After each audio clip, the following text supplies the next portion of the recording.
In Bioshock Infinite, a former Pinkerton agent named Booker DeWitt is sent to the city of Columbia. It's a city in the clouds. Up in the sky, it's like all mechanical and stuff. To retrieve a girl named Elizabeth. Upon arrival, he soon discovers all is not it seems. Now, there's two other previous games to this in the Bioshock gaming series. I haven't played them, and I wasn't sure if I wanted to rant Bioshock Infinite because I wasn't sure I would understand the storyline. But I actually ended up, I did some research on the other two games and the third one, and I got caught up to what I needed to know. And luckily, it's a different main character guy in each game, so that's not too confusing. And this one takes place in the sky instead of under the water in the Rapture City or whatever that place is called. Yeah, it's Rapture, I'm pretty sure, but yeah. And I plan on playing those two original games because I just liked this one so much. So yeah, I got caught up, kind of knew what was going to happen. Not really what was going to happen, just what was going on and everything. So, music. The game takes place in 1912, so the music is old-fashioned. And from previous Bioshock games, they have like creepy music. So, on certain songs, they play like old-timey music that like sounds creepy in certain parts. And then like they'll mix creepy music with old-time music and just make it creepy on certain parts. And it was really sketchy. The voice acting was great. The actors really brought the game to life. I mean, they totally showed their characters' emotions and stuff and everything, and it just felt like you were in the game. On the graphics, they were fantastic. When you get stabbed in one scene, it's totally lifelike and realistic. The scenery looks lifelike also. Speaking of graphics and stuff, Elizabeth isn't too hard on the eyes either. She's kind of cute for a video game girl. I'm not trying to be weird or anything, but she was pretty attractive for a video game girl. And yeah.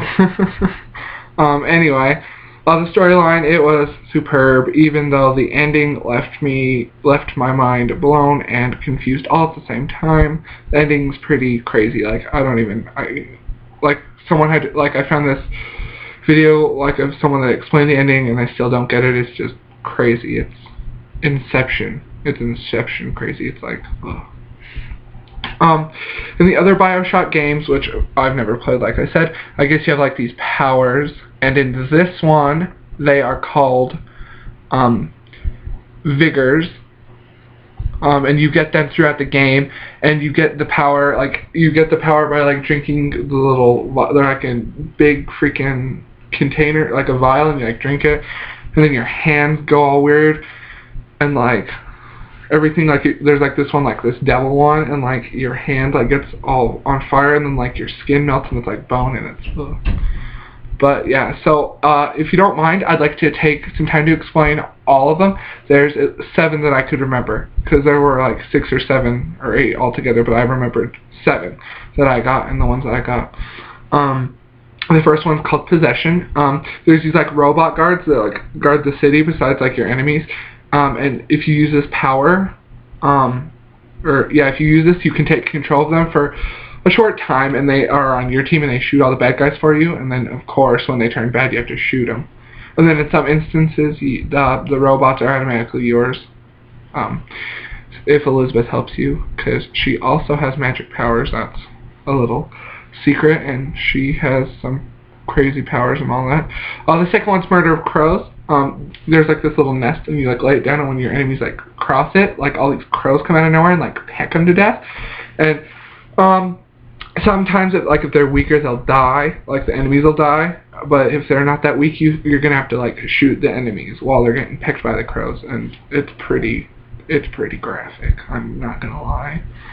The next one is I don't know what it's called. I just did Devil 1 because it has like a devil's face on it and crap. Usually like balls of fire at people, and it like kills them and stuff, and like melts them, and they melt, and then like there's a skeleton, and then it just goes, and they like fall. That's pretty graphic too.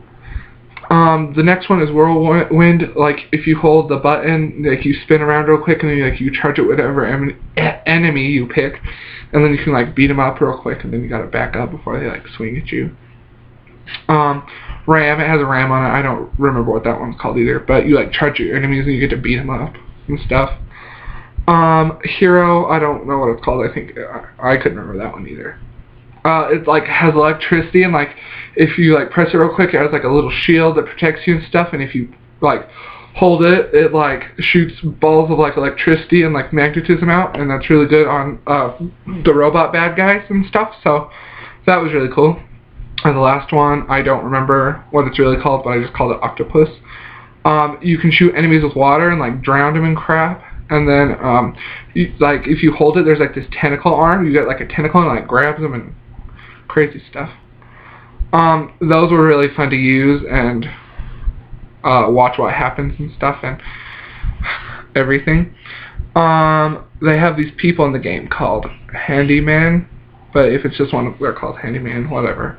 Anyway, they're guys in like giant robotic suits with like a heart in the middle. It's kind of like Iron Man, except it's like an actual heart, and it's like in glass and like is all the way through and shit's just in the front. And they're pretty sketchy, and they're kind of hard to kill because like they charge at you and they're like fast, and you think, oh, they're all big and bad, they're going to be slow, but they're not. They're super fast. They can jump where you are. Craziness. And there's like these sky rails. You get like this hook thing that like spins, and it's magnetized. You grab onto the handrail, and like if there's one, you can attach to it, and it just swings you all around, and they can like electrocute it where you have to get off or you like die, like you get shocked until you die and stuff. So they're pretty tough enemies. I mean, if they could just be a boss all by themselves, but they're not. The cursing is really mild in this game. There's not that much cussing compared to other M-rated games that have recently came out, and just M games in general. There's not even F words. There's just nothing. It's mild. It's fine. Violence. This game's pretty graphic, not for young players. Maybe like 13, 14 and older. I really wouldn't recommend it to anyone 12 and younger. Maybe but 13 and older. But if you're mature and can handle such graphic content. When you get vigors, your hands get all messed up, like I said. That's pretty graphic. When you shoot enemies in the head, their head like explodes, and then like all this, you can see like little pieces of brain and brain matter and stuff. And if you pay close attention, I mean, I was like, just paid close attention and noticed that, and I was like, oh. Like in one part, you're like walking through the street and some guy's running, and then like one of the guards shoots him in the head, and his head like explodes like right in front of you. It's pretty graphic, and you can like decapitate guys and stuff. I mean, it's pretty graphic. It's bloody, of course.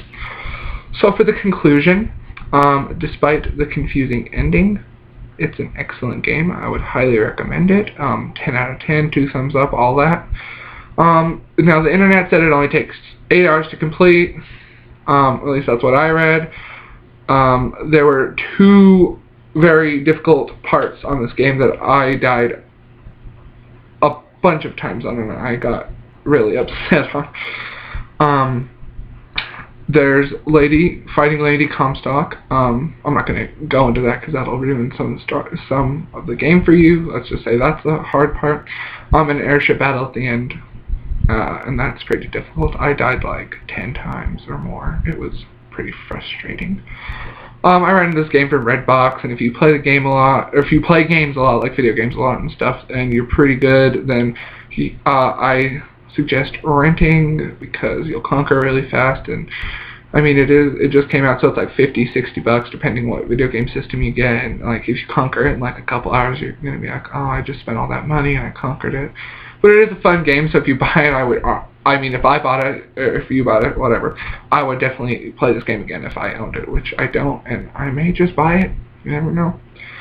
I conquered the game in exactly 6.5 hours. I got kind of addicted and played quite a lot of this game because it was so fun. Like I said, the ending's confusing, but the game's good, and if you are confused about the ending, then you can just look it up or something like I did, because I seriously needed help on figuring it out because it was just mind-blowing. But anyway, so thanks for watching. If you've already played Bioshock Infinite, make sure to like this video or comment and tell me. Make sure to check out Bioshock Infinite. It's a pretty awesome game. Thanks.